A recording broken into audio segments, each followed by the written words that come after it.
మోకరించి చేతులు జోడించి కళ్ళు మూసుకోవాలి. నోరు తెరవకూడదు, మాట్లాడకూడదు.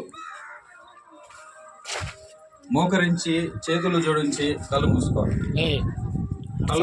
అటు ఇటు చూడొద్దు. హృదయంలో ప్రార్థన చేసుకోండి.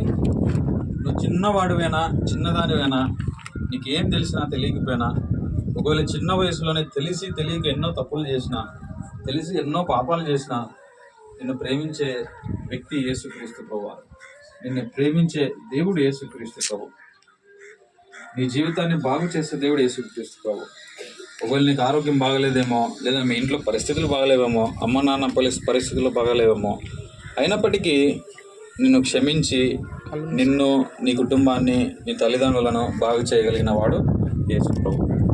అందుకే చిన్న ప్రార్థన చేసుకుని హృదయంలో, యేసు ప్రభు, నేను పాపిని, నేను ఎన్నో పాపాలు చేసినాను, కళ్ళతో చూడని కూడా చూశాను, మాట్లాడుకునే మాటలు నోటితో మాట్లాడాను, కాళ్ళతో వెళ్ళకూడని స్థలాలకు వెళ్ళాను, చేతులతో చేయకూడని పాపాలు చేశాను, నా దేహం అంతటితో నేను ఎన్నో పాపాలు చేసినాను ప్రభువా, నన్ను క్షమించు.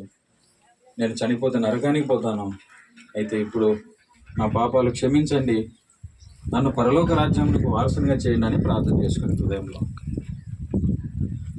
యేసు ప్రభు నీ పాపాలు క్షమిస్తాడు, నీ జీవితాన్ని బాగు చేస్తాడు, నరకం నుండి తప్పిస్తాడు, పరలోక రాజ్యం ఇస్తాడు. చనిపోతే పరలోకానికి వెళ్తావు. ఎందుకంటే